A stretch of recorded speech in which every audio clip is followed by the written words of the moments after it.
Missing from the music. There has been a vast amount of coverage on social media and conventional media about the deaths of Eric Gardner and other black men at the hands of American police. Yet you would hardly know this listening to music, especially reggae music, once considered the most humanitarian music in the world. The deafening musical silence seems even more strange when you consider that the public see the killings as murder by villains and not accidents by well-meaning police. The deaths caused trauma in the public consciousness, and large crowds gathered peacefully to show their feelings against police injustice in New York, California and Ferguson.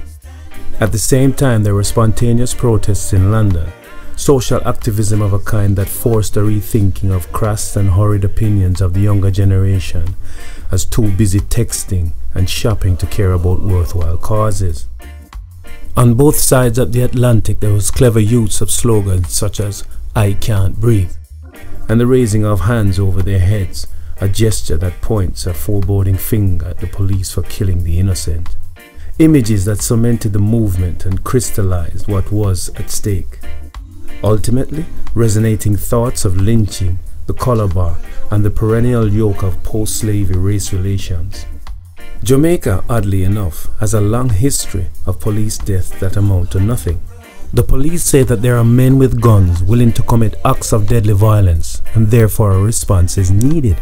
The people say that the police can kill with impunity and act without fear of prosecution. Reggae music not making any serious comment shows a gap between our internal and external worlds. The Hollywood version of events and the one we know exists. We all want protection. Protection is one of our earliest experiences from childhood, laying in our mother's arms, a safe place that allowed us to survive and become adults. It's a feeling we never lose the need for. It grows stronger with age, not weaker. Yet despite feeling our collective vulnerability, our music talks about everything else but that fear for the need of protection. Our artists seem to occupy a different reality that intentionally circumnavigates prickly topics like unlawful police killing. This results in the music seeming to be increasingly losing relevance outside of selling commodities and having a party. Far too often, it seems that chanting down Babylon takes second place to having a #1 hit. Missing from the music.